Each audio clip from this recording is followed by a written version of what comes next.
Estamos começando mais um programa Saúde é Tudo aqui pela sua TV União de Natal. E hoje nós estamos aqui no nosso programa com um convidado especial. Estamos aqui com o professor Alexandre, que é médico, e que vai nos dar aqui uns momentos de explicações sobre o que é cirurgia em oftalmo. Em oftalmo não, em medicina. Agora, lembrando aqui a vocês que a medicina sempre, desde o início, ela tinha partes. Então a medicina, quando nós falamos em o pai da medicina, que é Hipócrates, Hipócrates criou a medicina, mas era uma medicina preventiva, que ainda hoje é a medicina padrão que nós utilizamos. Mas aí logo apareceu uma outra situação que era a medicina curativa, que é a medicina de Galeno, ou a medicina galênica, ou seja, que utiliza tratamentos. Nós não podemos, na medicina, apenas fazer com que o paciente não adoeça. Muitas vezes o paciente já chega doente. Então, ele explicou muito facilmente a teoria que Hipócrates achava que era só essa realmente, que é a preventiva, que realmente, se você prevenir as doenças, dificilmente você fica doente. Mas Galeno disse uma coisa muito certa.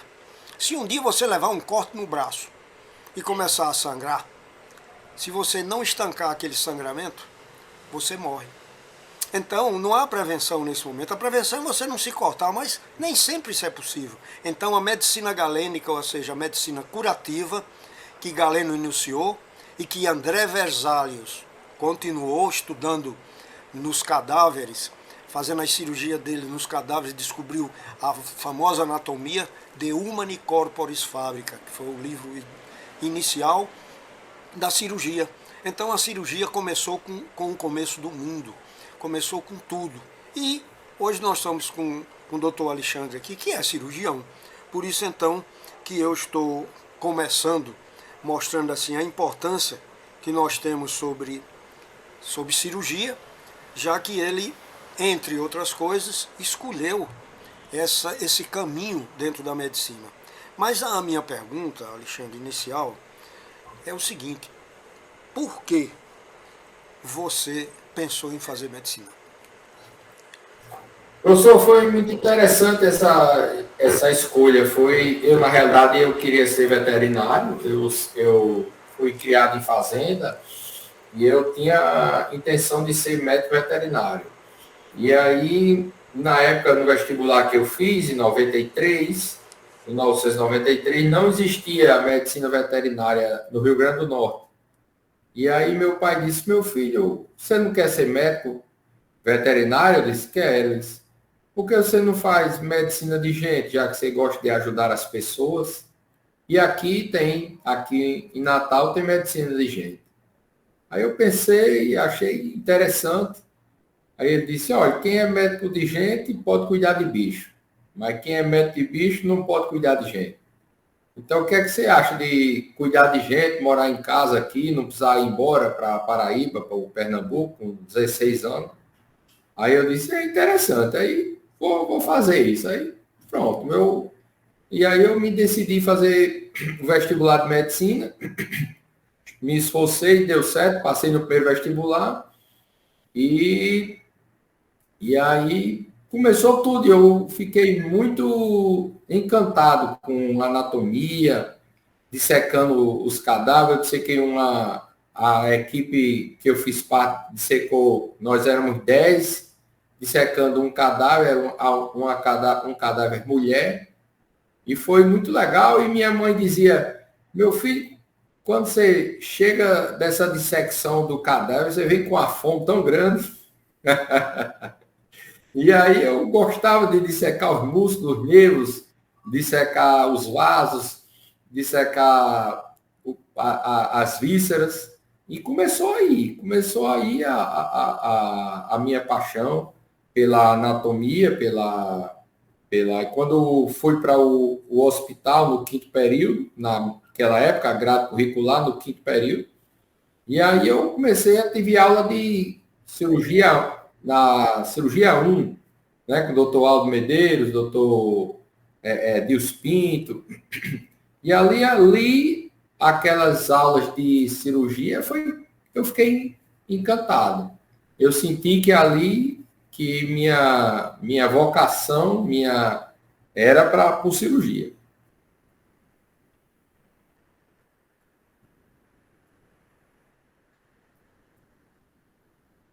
É,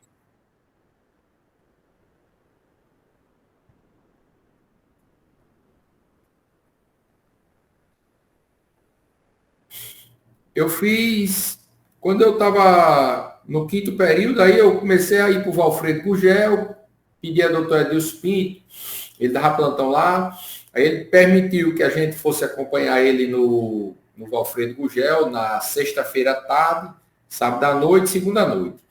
E eu comecei a acompanhar a cirurgia, quando eu entrei no centro cirúrgico, que coloquei o gorro, coloquei aquela máscara, olhei assim, tinha um espelhozinho no centro cirúrgico do Valfredo Gugel, um espelhozinho pequenininho, no antigo. Aí eu olhei assim, me vi assim, com máscara, com gorro, com máscara. Aí eu olhei assim, eu digo, rapaz, aí eu me olhei assim, eu digo, gostei disso aqui. E fui me aprofundando, entrei no Hospital da Polícia como estudante, no estágio do Hospital da Polícia. Lá conheci o Dr. Roberto Galvão, no oitavo período, e aí pedi a ele para acompanhá-lo lá na polícia.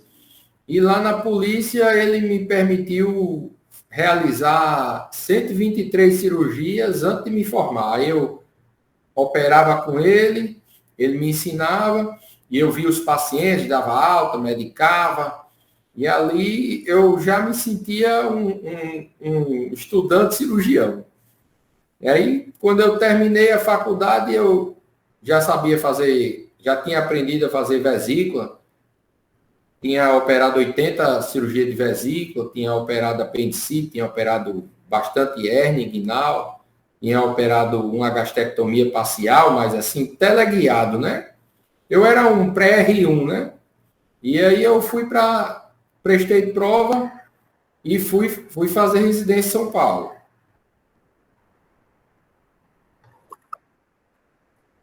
Você seguiu o caminho da cirurgia e teve uma oportunidade de começar logo cedo, né? Com os colegas que você falou aí, que são colegas maravilhosos, cirurgiões. Eu também tive essa sorte de conviver com bons professores. E você falou uma coisa aí que hoje às vezes eu falo e até nem sou muito bem-vindo quando digo isso, mas naquela época em que cada estudante tinha um cadáver, a coisa era diferente. Hoje em dia, todas as grandes faculdades se usa bonecos. Então é difícil você ter um cadáver.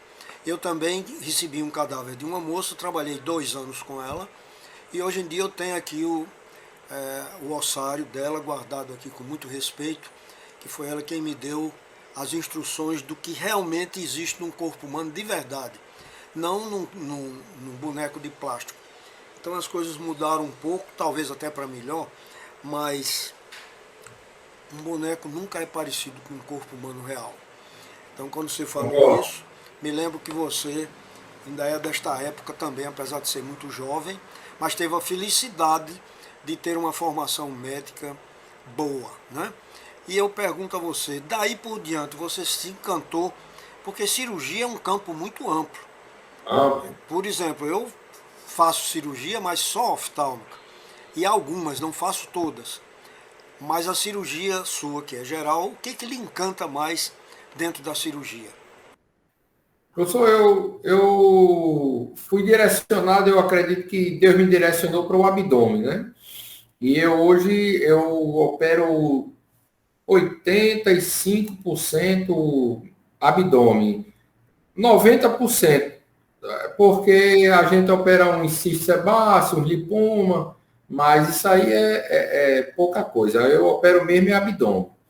E dentro do abdômen, o que eu gosto mais de operar, além de vesícula e de hérnia, né? O que eu gosto mais de operar é fígado e obesidade. Hoje em dia eu estou operando mais a parte de obesidade, porque aqui no estado a gente consegue fazer cirurgia de obesidade com presciência, com zelo, com uma eficiência semelhante a qualquer lugar do país. As cirurgias de fígado, a gente se esforça, mas são menos pacientes e a gente não tem assim a tecnologia total que tem em São Paulo, por exemplo. Aqui de informação, então, que eu gostaria, Alexandre, que você nos dissesse. Por exemplo, a gente sempre tem umas subespecialidades, né? Qual é a que mais lhe empolga, que lhe deixa mais assim encantado em fazer? Professor, o que quando eu lá em São Paulo eu fiz cirurgia geral no Hospital Santa Marcelina, fiz 3 anos de cirurgia geral. E eu tenho um professor chamado Marcelo Bruno, que ele foi fazer transplante de fígado em Birmingham, na Inglaterra. E quando ele voltou, ele voltou, eu era R3, e aí eu fiquei muito apegado com ele. E ele me levou para assistir um transplante hepático. Eu participei da retirada do órgão, participei do implante do órgão e fiquei encantado. Fiquei completamente encantado pelo transplante hepático. E vi uma moça de 20 anos que começou um tratamento de acne. Ela usou uma medicação, um tratamento para acne que deu uma hepatite fulminante nela. E a hepatite fulminante, ela estava caminhando para a morte e o transplante hepático trouxe ela para a vida. Então isso aí me empolgou bastante, porque ela estava no caminho da morte e veio para o caminho da vida com o transplante hepático. Então isso marcou muito a minha formação e eu passei a me dedicar ao aprendizado do transplante hepático e fiz a subespecialidade de transplante hepático lá em São Paulo, uma residência. Eu fiz residência na Beneficência, não foi estágio, não foi fellow, não foi residência. Lá na Beneficência Portuguesa, fiz a prova, passei, fiz 2 anos e me envolvi muito com o transplante hepático lá. E aí voltei para Natal achando que eu ia conseguir realizar essa cirurgia, montar uma equipe, né? E em 2015 eu consegui montar uma equipe no Hospital do Coração, a gente realizou 5 transplantes hepáticos, mas aí por questões financeiras do programa, do Estado, do município, o programa se fechou, foi fechado. E de lá para cá, não se conseguiu mais fazer transplante hepático no estado do Rio Grande do Norte. O Dr. Medeiros tinha feito alguns no Onofre Lopes, e de lá para cá os pacientes sofrem muito, vão para outros estados, e vão para Fortaleza, vão para João Pessoa, para Recife, e aqui está paralisado. Nós conseguimos evoluir no estado com relação à captação de órgãos, a gente consegue tirar o fígado e mandar o fígado para transplante no Ceará, no Pernambuco, já consegui mandar fígado para o Rio de Janeiro, para Santa Catarina, terra, já conseguiu mandar. Mas a gente não consegue implantar o fígado aqui no Rio Grande do Norte por questões logísticas, burocráticas, financeiras, que o nosso estado ainda não evoluiu nesse sentido. E Pena. Isso nós sentimos também muito lá no Hospital das Clínicas, no nosso serviço de transplante de córnea. Sempre nós tivemos chefes do serviço de transplante, colegas nossos abnegados e capazes, altamente capazes. Mas sempre a gente barra no problema de conseguir o órgão, né? E às vezes não é fácil você tirar clandestinamente um órgão desse, dá um problema sério jurídico que a gente não pode facilitar. Como você falou aí, em Natal nós sempre tivemos condições de fazer transplante de córnea. E evitaríamos com isso uma fila imensa que tem aqui de pessoas precisando de fazer o transplante e estão cegos. Então nós temos colegas aqui altamente capacitados a fazer esse transplante, mas a gente não tem a disponibilidade como a gente gostaria de ter do órgão. E o problema do fígado que você falou aí, eu nem sabia que haveria essa disponibilidade e que tem vocês que podem fazer o transplante. E você vê que as políticas públicas, muitas vezes, facilitam muito, diz que tem muita coisa e tal, e detalhes como esse não avançam, não é?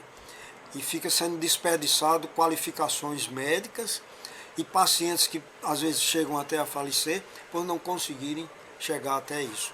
Eu sinto isso também pelo amigo que eu conheço, né? Que Paulo Medeiros, que vai para Recife para fazer a cirurgia dele, que aqui em Natal não há condições, né? Ele que é um grande cirurgião. A robótica, né? A robótica, quer dizer, é uma luta para conseguir isso. Quando o médico deveria trabalhar para ser um bom cirurgião.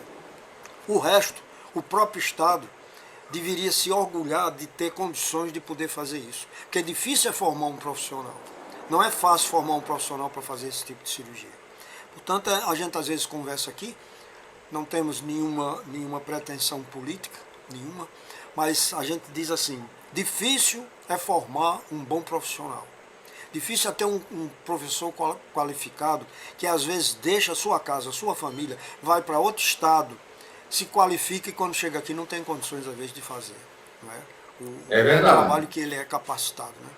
Então, já que nós estamos falando de tudo isso, eu da minha época para cá, quando eu me formei logo, eu sonhei em algum tempo atrás, isso já faz 57 anos que eu estou formado, e eu acharia que hoje a medicina, que realmente ela cresceu muito.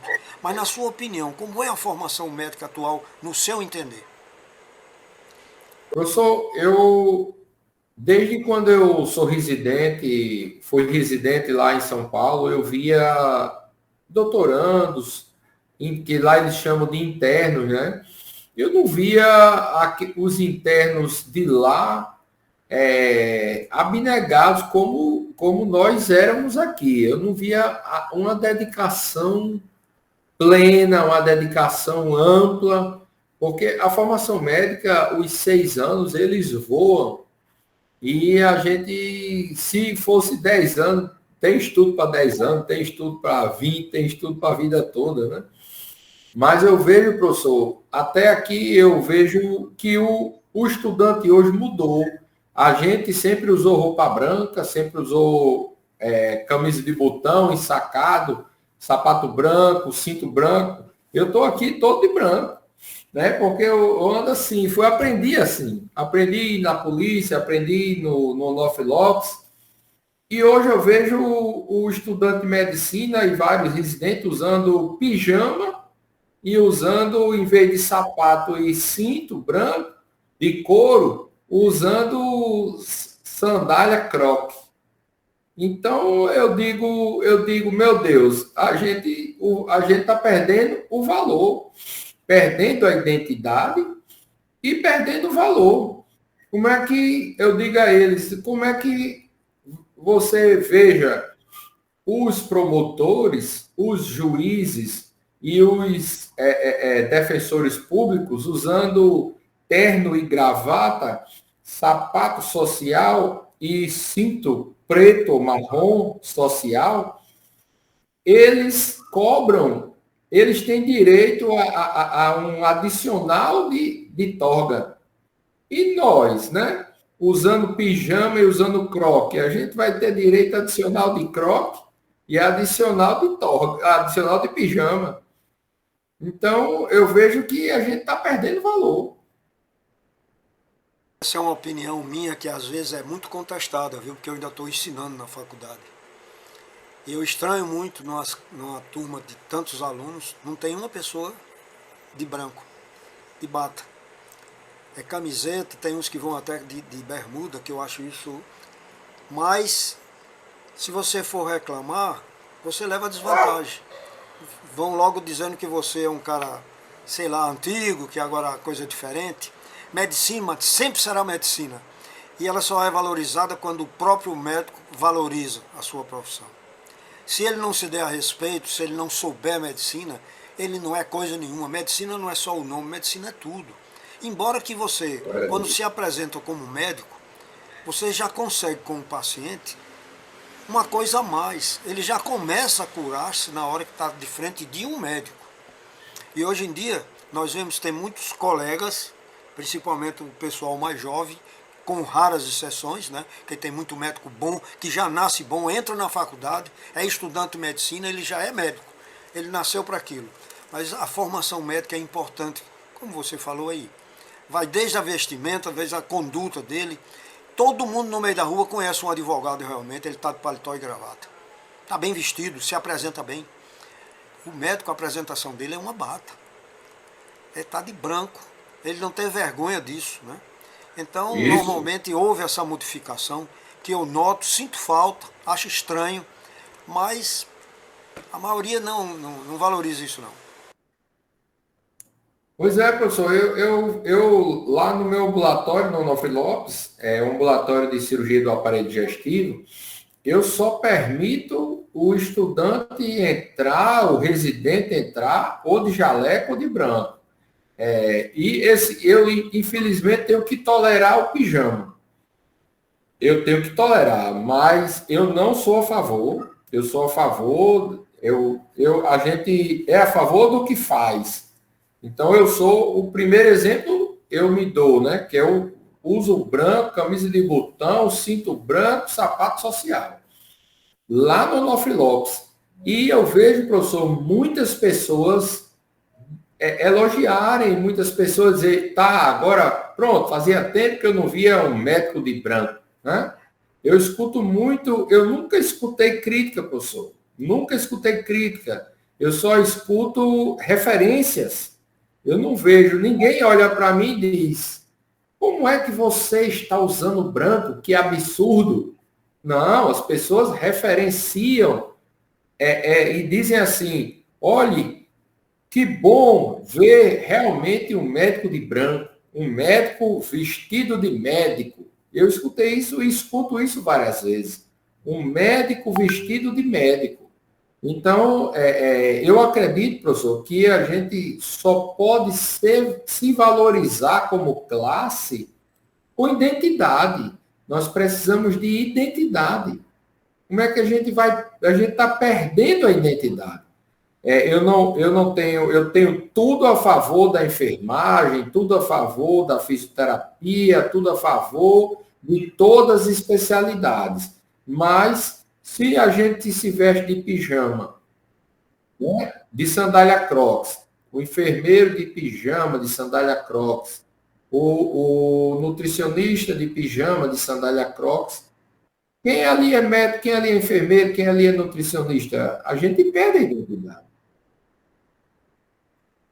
Verdade, isso eu luto muito ainda, mas eu recebo até críticas por conta disso, porque eu acho assim, tem que haver aquela diferença e o estudante, se ele tem um professor que ele não acha digno, ele tire, ele reclame, mas ele reclamar, porque ele está exigindo uma coisa que o médico precisa primeiro ter ordem, por isso que tem tanta bandalheira que a gente tem aí.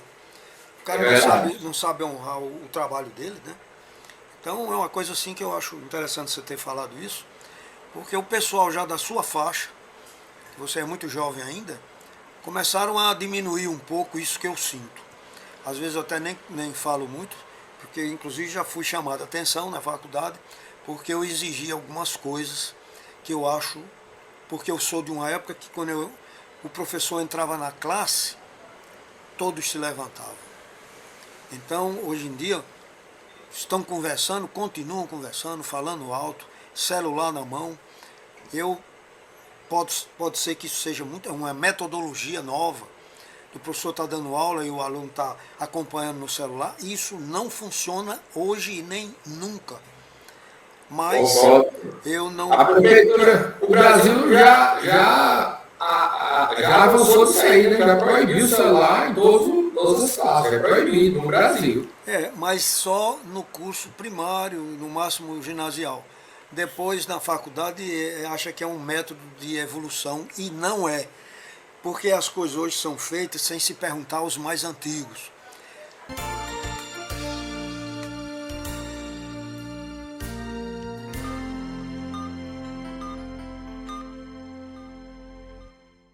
Transforme seu espaço com a magia do vidro. Na Vidro Service, o brilho está em cada detalhe.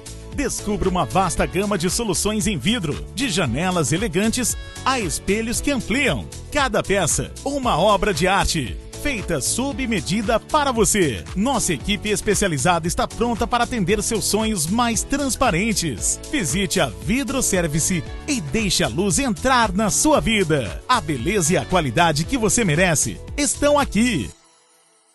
Já sentiu o gostinho do que te espera neste verão?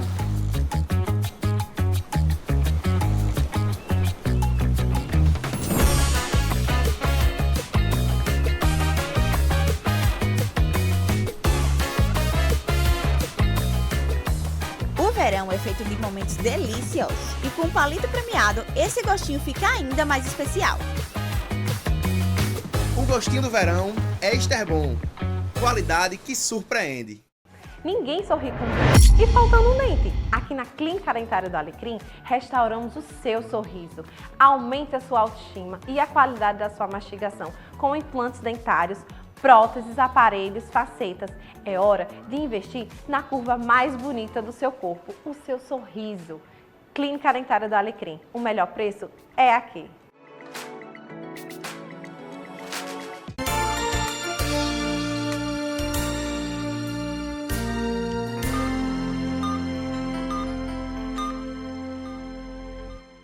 Sobre conduta médica ainda.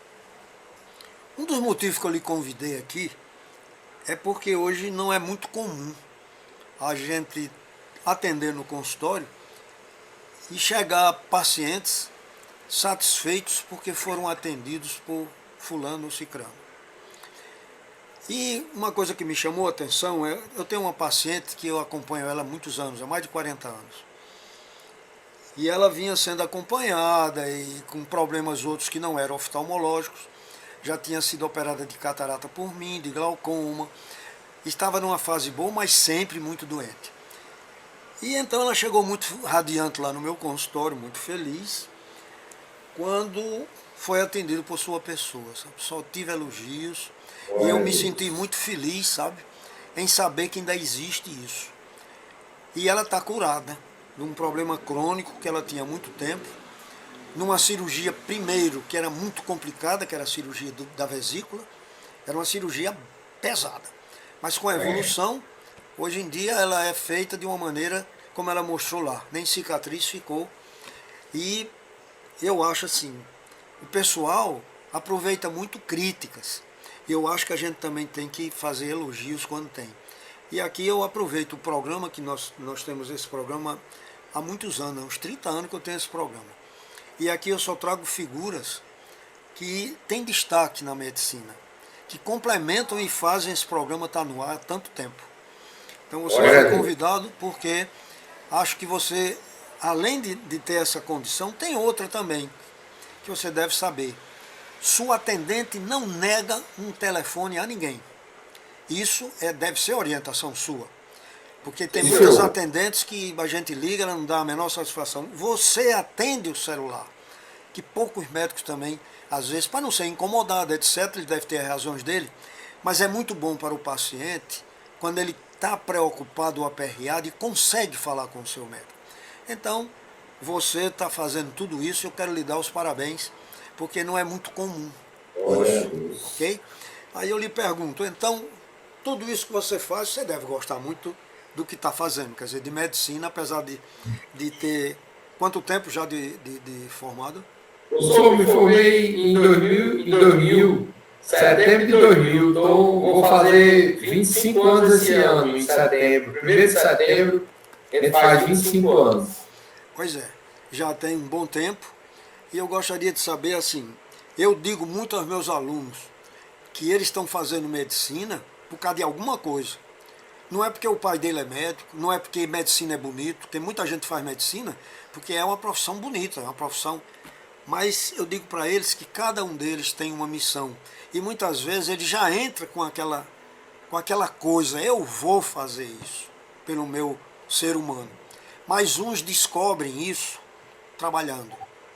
E às vezes lembra até que fatores religiosos, que para mim, em medicina, todos nós somos ungidos por Deus. Nós somos pessoas que fomos escolhidas por eles para tratar justamente aquelas pessoas que oram e pedem a ele um socorro. Então eu acho que é uma missão muito mais nobre do que aquele juramento que a gente faz lá. Aí eu pergunto assim, e você? Como é que você se sente nesse contexto? Eu me sinto assim, realmente como uma missão. Inclusive, eu lutei para entrar no Onofre Lopes para poder operar os pacientes do SUS. Porque eu não conseguia operar os pacientes do SUS na rede privada. Eu operava uns 60 pacientes por mês na rede privada e atendia todos os dias. Mas eu vinha uma pessoa carente que precisava de cirurgia e eu ficava assim de mão amarrada, eu não tinha como operar. Daí eu me sentia em falta. E Deus abriu a porta para eu entrar na EBSER.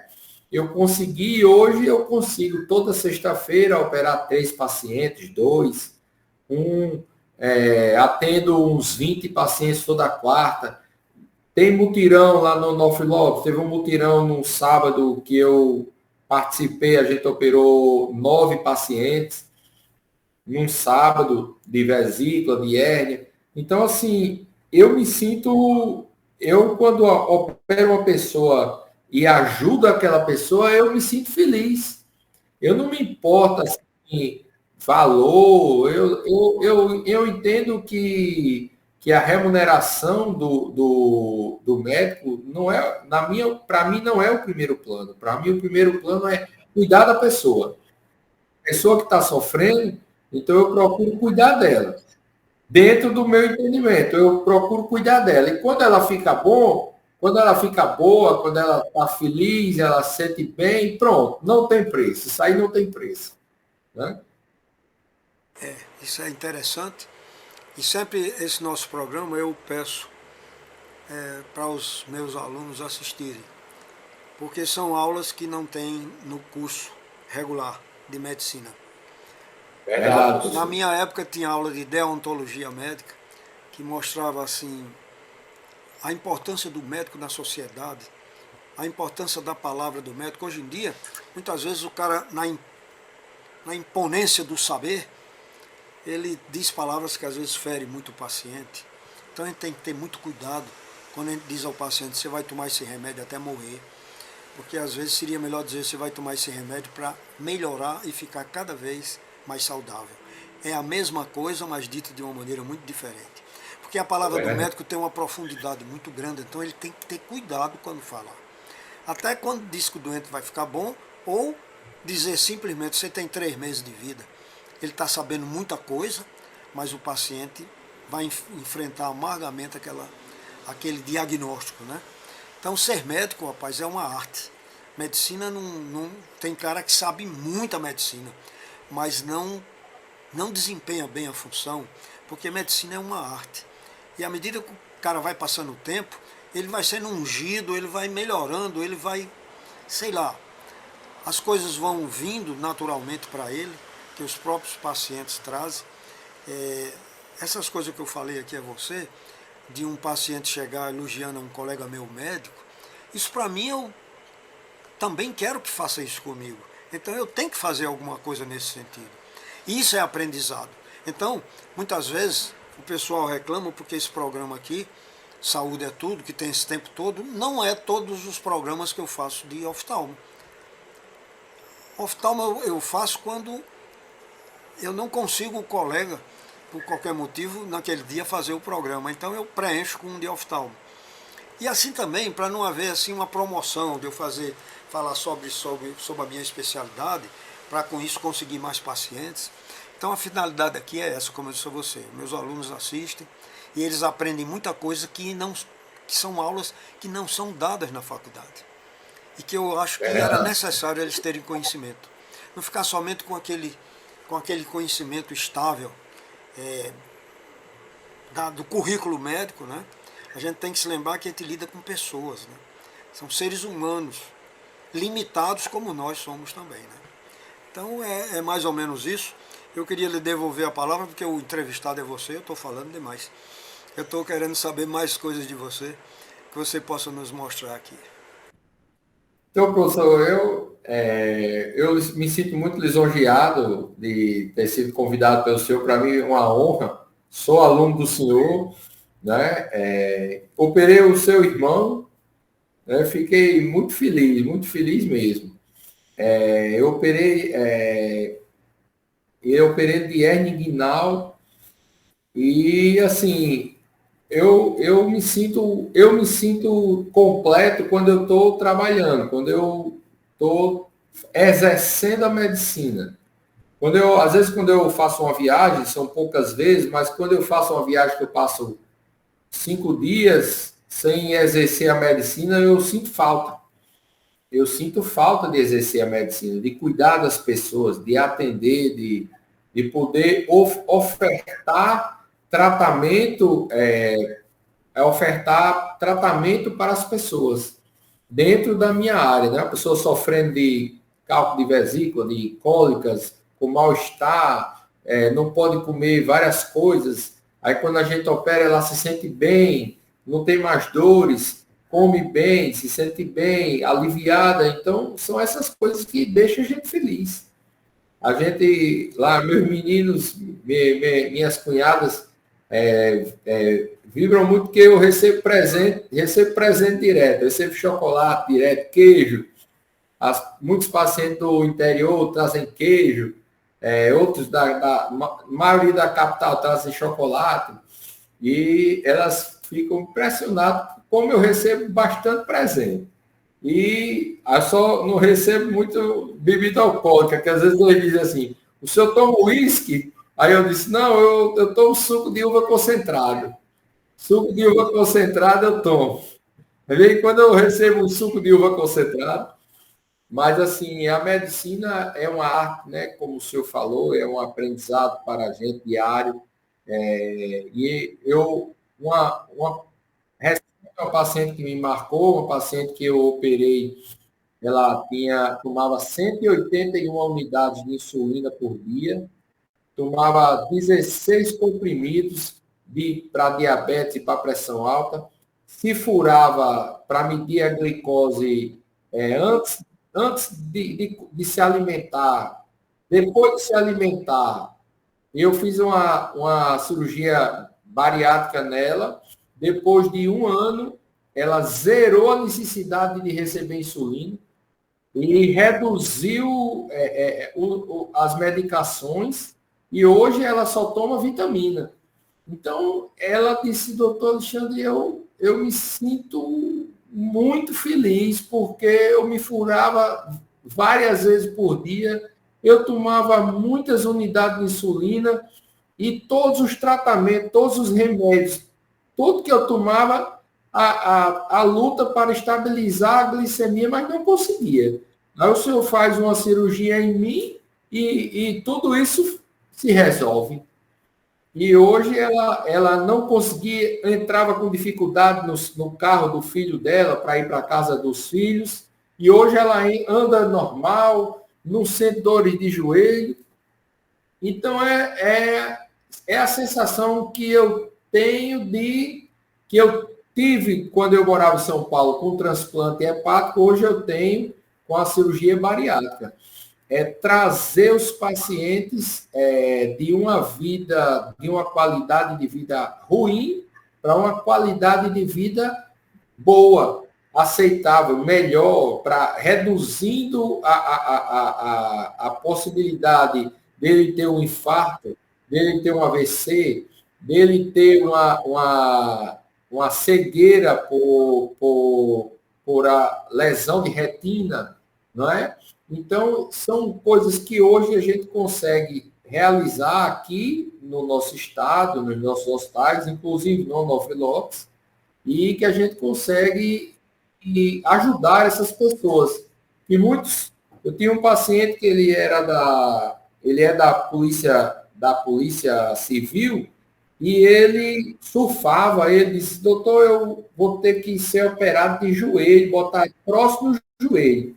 Aí eu fiz a cirurgia nele, aí ele voltou a surfar, não sentia mais dores, começou a correr, a surfar, e a pressão alta que ele tinha se acabou.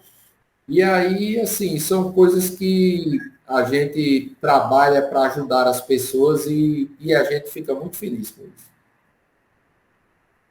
Então, essa é a coisa que a gente pretende, né, fazer com a medicina. E a gente aprende muito, eu aprendo muito com meus alunos. E tem coisas que, às vezes, a gente consegue levar para eles, porque hoje em dia, com o desenvolvimento das mídias, o estudante de medicina ele anda muito pela internet e ele escuta muita coisa certa e muita coisa errada. E eu acho que aí o professor, nesse momento, serve para ajudar nisso.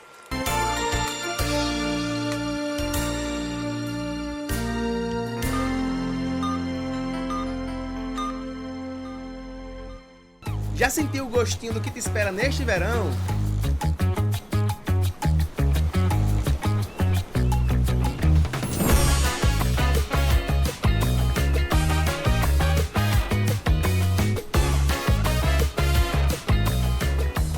O verão é feito de momentos deliciosos e com o palito premiado, esse gostinho fica ainda mais especial. O gostinho do verão é Esterbom. Qualidade que surpreende. Ninguém sorri com dente e faltando um dente. Aqui na Clínica Dentária do Alecrim, restauramos o seu sorriso. Aumente a sua autoestima e a qualidade da sua mastigação com implantes dentários, próteses, aparelhos, facetas. É hora de investir na curva mais bonita do seu corpo, o seu sorriso. Clínica Dentária do Alecrim. O melhor preço é aqui.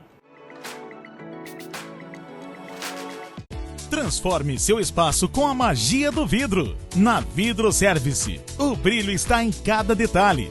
Descubra uma vasta gama de soluções em vidro, de janelas elegantes a espelhos que ampliam. Cada peça, uma obra de arte, feita sob medida para você. Nossa equipe especializada está pronta para atender seus sonhos mais transparentes. Visite a Vidro Service e deixe a luz entrar na sua vida. A beleza e a qualidade que você merece estão aqui.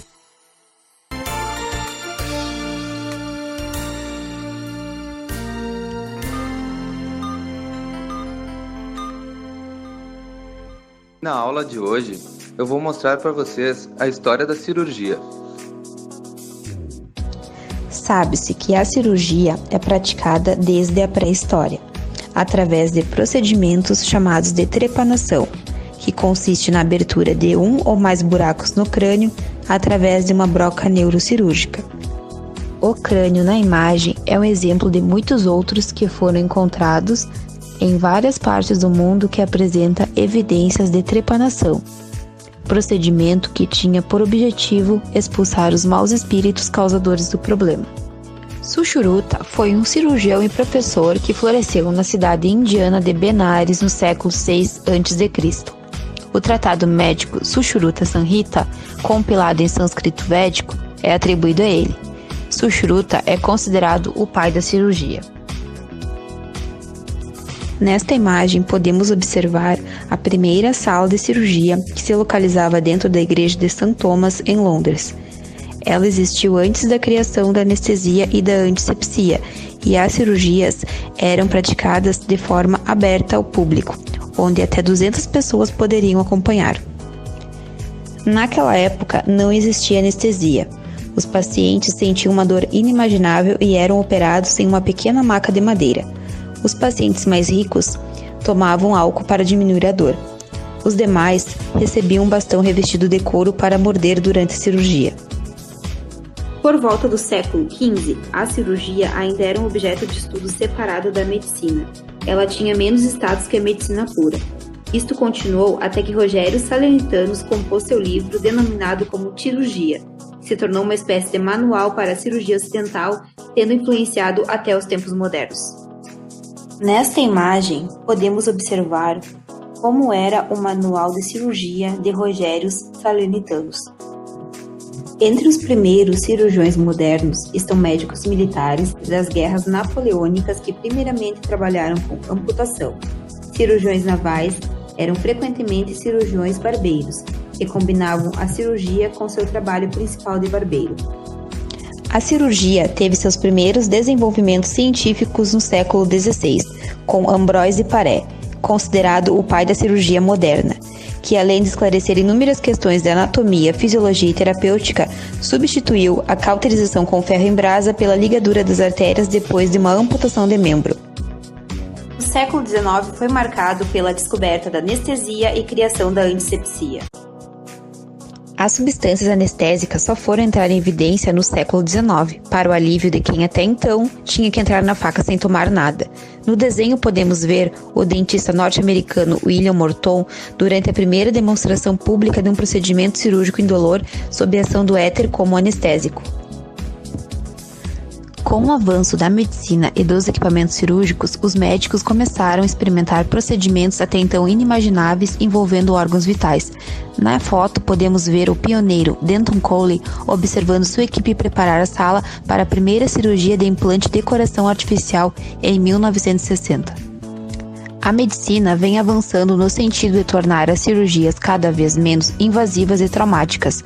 Um exemplo disso são vários procedimentos que substituíram as grandes incisões por diminutos cortes, trabalhando com pequenos instrumentos cirúrgicos, robóticos e uma câmera que são controlados através de um computador. Dentro dos avanços da medicina, temos o robô Da Vinci. Ele é um robô cirurgião portátil que auxilia na operação de pacientes. O robô é controlado por um médico que fica a longa distância do local. A cirurgia urológica foi o primeiro procedimento feito com auxílio do robô cirurgião, feita no dia 30 de março de 2008 no Hospital Sírio-Libanês. A ultrassonografia é um dos avanços da medicina que, com o passar dos dias, vem ganhando mais espaço, pois auxilia em uma variedade de procedimentos sem que seja necessário fazer nenhum corte sequer. Na história moderna da cirurgia brasileira, diversos nomes se destacaram. Vamos ver agora alguns dos muitos que merecem serem lembrados. O médico Arnaldo Vieira de Carvalho foi um dos fundadores da Faculdade de Medicina e Cirurgia de São Paulo, onde renovou os métodos cirúrgicos, introduziu novidades científicas e praticou pela primeira vez no país a gastrectomia. Os médicos Alfonso Bovero e Renato Loche foram responsáveis pela formação da Escola Anatômica de São Paulo. Já Alípio Correia Neto foi um dos poucos professores universitários que instituíram uma escola verdadeiramente brasileira, introduzindo a ideia inicial das especialidades cirúrgicas, sendo discípulo de João Alves de Lima, que introduziu a neurocirurgia no nosso meio. Nessas duas imagens, podemos observar o quanto a cirurgia evoluiu, sendo difícil a projeção de apenas um nome como mestre da cirurgia. O futuro será marcado por aqueles que se destacarem nas especialidades e avanços tecnológicos capazes de alterar o rumo da cirurgia. Eu gosto muito das terapias integrativas, sempre gostei, porque foram elas que deram origem à medicina nossa clássica. E eu estava falando... Eu devia terminar. Então eu estava falando justamente numa aula para meus alunos sobre a importância dos chás, né? E um aluno disse a mim, mas professor, como é que a gente vai falar sobre chás se todo mundo já faz o chá, toma? Eles conhecem mais chá do que o médico, porque o médico muitas vezes nem estuda, nem quer saber sobre isso. Aí é a carta que a gente tem na manga às vezes. Aí eu me calei um pouco e depois disse para o aluno que falou isso. Eu digo, olha, tem muita coisa de chá que a gente ainda não sabe. Eu disse, há pouco tempo atrás agora, eu estudando as coisas, e descobri que o nosso chazinho comum, maravilhoso, que a gente bota aquele saquinho lá e bota um pouco de água quente, que é a rotina. Há muito pouco tempo eu soube que aquele saquinho tem micropartículas de plástico que são altamente nocivos à nossa saúde. Então, eu perguntei, né? Você sabia disso? Ah, não sabia não.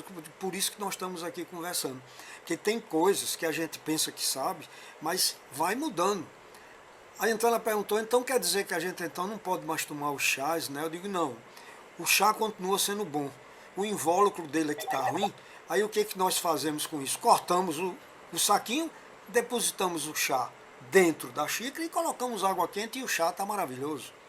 Então eu acho que isso são os detalhes que fazem a diferença de um médico para um leigo. Um leigo diz, toma um chá de camomila, toma um chá de erva doce, toma um chá de chá preto.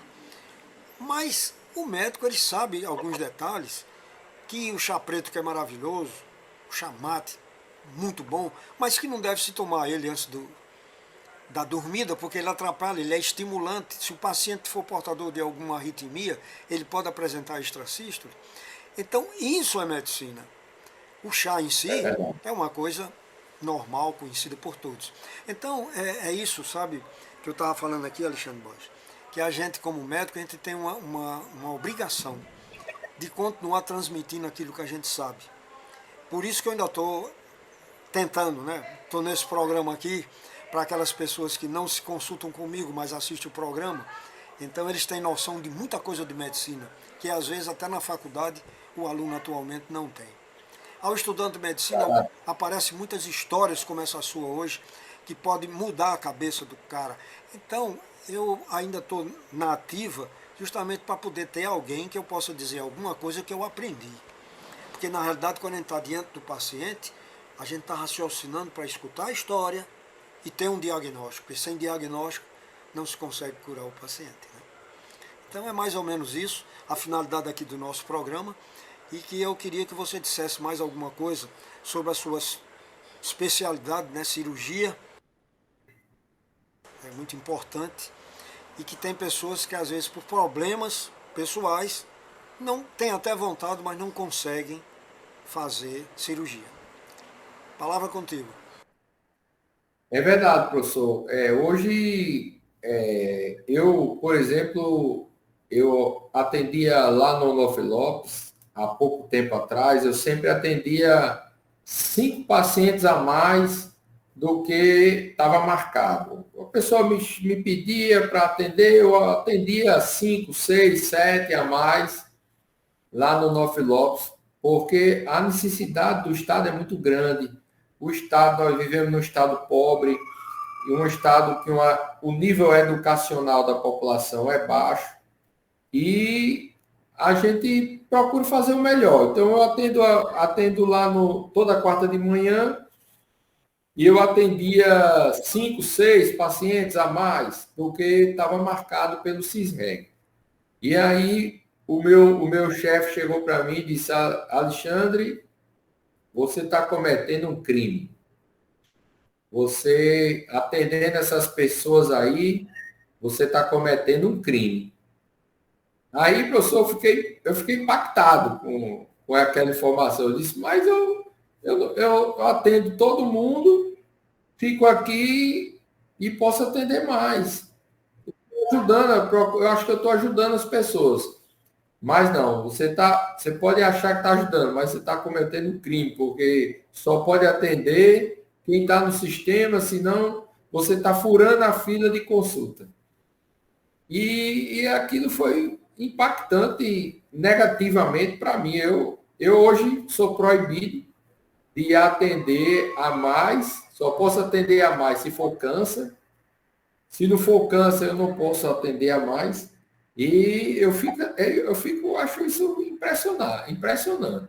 Quer dizer, a gente tenta fazer o possível, trabalhar além do que o sistema manda, e isso aí a gente acha que está ajudando, mas está atrapalhando. E eu acho que a medicina é isso. Eu sei que tem que ter ordem, tem que ter decência, tem que ter a marcação, acho que é salutar, é organizacional, né? Mas, assim, nós vivemos num estado que a necessidade é muito maior do que a gente pode executar. Então, quando eu acho que eu posso fazer mais, eu fico feliz. Muito bem, continue assim, que é muito bom. Nós precisamos realmente de elevar de novo o nome da medicina, porque as circunstâncias, né, inclusive atuais, né, de situação médica, ela está meio esquisita, né? Inclusive, como você falou aí, às vezes você não tem autonomia de fazer certas coisas porque é contra o regulamento daquela instituição. Mas é isso mesmo. Mas o importante é que, dentro do possível, a gente está fazendo uma medicina do jeito que a gente sonhou, né? E eu gosto muito assim de sentir Deus no meu trabalho. Eu pergunto, qual é a sua opinião sobre o Deus na sua vida? Como é que ele opera em você? Eu sou um servo de Deus, eu sou seguidor da Bíblia, né? Inclusive, se o senhor quiser ler em Apocalipse 22 e Ezequiel 47, Deus diz que do trono de Deus sai um rio de águas vivas, e de um lado e de outro terão árvores, tem árvores que dão frutos mensalmente, os frutos são para alimentos das nações, e as folhas das árvores são para a cura das nações. Então, o senhor falando nos chás, a Bíblia diz que as folhas é para a cura das nações. E eu leio a Bíblia, eu sou evangélico da Assembleia de Deus, eu sou presbítero, sou co-pastor da Igreja da Assembleia de Deus no Tirol, superintendente da escola dominical, e tudo isso foi Deus que me levou. E eu hoje sou tido, todo mundo me vê, eu tô com a Bíblia, sempre estou com a Bíblia na mão. E o Deus da minha salvação, o Deus de Israel, o Deus do Senhor dos Exércitos, né? Esse daí é por ele, para ele, que eu vivo, que eu trabalho, que eu me dedico. Tudo isso que eu faço na igreja é voluntário, nada disso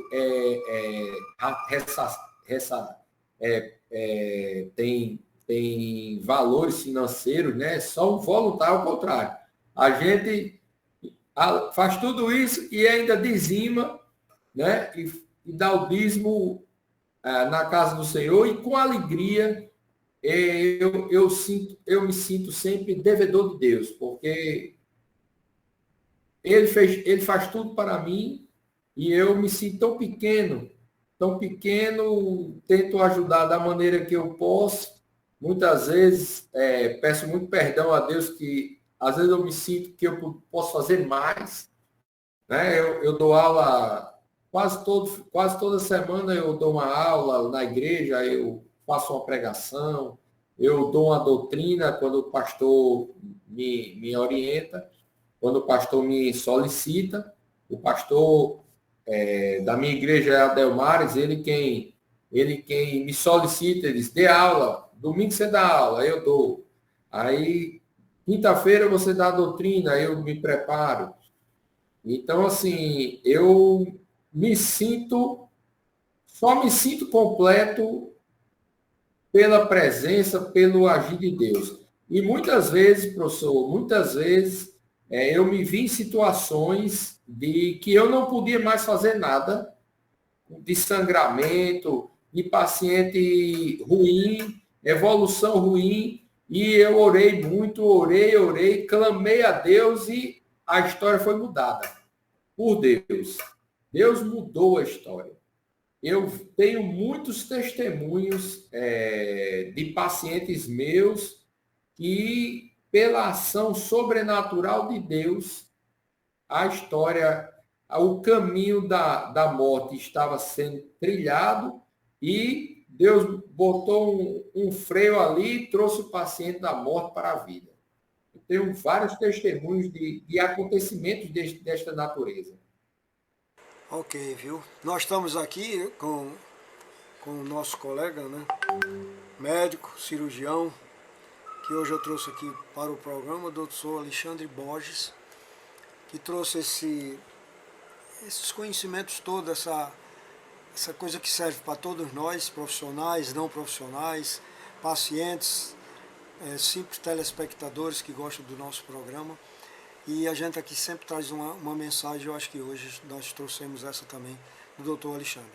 Alexandre, eu lhe agradeço por esse horário, sei que é um horário nobre, que você deveria estar em casa com sua família descansando, e você está aqui conosco, nessa sala de espera, onde tem muitas pessoas sentadas, escutando nosso papo. Papo esse que dá para algumas pessoas, que às vezes estão até já sem muita esperança, a necessidade de ter fé, de novamente se sentirem juntos de Deus quando a presença do médico se faz presente na vida delas. Então essa é a nossa missão. Nós não curamos, quem cura é Deus, mas a nossa orientação é muito importante e a gente precisa ter fé, porque os pacientes olham muito na gente se a gente não tiver fé. Então, que ciência é essa, né? Então eu achei muito interessante tudo isso que você falou. Nós já atingimos aqui a meta dos 60 minutos. E então eu deixo a palavra e a despedida final, deixando aqui o nosso programa inteiramente à sua disposição para quando você quiser voltar, dar alguma mensagem, alguma coisa sobre o que você faz e o que você descobre de novo na medicina. Amém, professor. Me sinto lisonjeado, estou à sua disposição. Sempre que o senhor me chamar, eu estou aqui, virei com o maior prazer, com maior honra, né? Deus é tudo para mim, sem Ele eu nada posso fazer, e com Ele, estando junto dEle, nós pediremos tudo o que for necessário e será feito. Assim está escrito em João capítulo 14, né? E a Bíblia diz, se tiver um enfermo, chame os presbíteros e ore, que a oração do justo curará o enfermo. Né? Então, a gente precisa colocar a fé em prática, porque a fé move montanhas e cura enfermidades através de Deus. Né? E sem fé é impossível agradar a Deus. Então, se a gente utilizar a fé, utilizar Deus como um recurso extraordinário, sobrenatural, a gente pode ajudar muito mais as pessoas do que sem Ele. Com Ele, a gente pode ajudar muito mais. Ok. Então, Alexandre, a você, meu muito obrigado, viu? Você está aqui conosco, e a todos que estão assistindo o nosso programa, os estudantes de medicina, colegas médicos de outras especialidades que prestigiam também o nosso programa, o nosso final de programa, mas lembrando que toda quarta e todo domingo, aliás, toda quinta às 21h30 e todo domingo às 11h30, nós estamos aqui trazendo uma palavra de conforto, de fé e de medicina. Até o próximo programa. Deus abençoe, professor. Muito obrigado.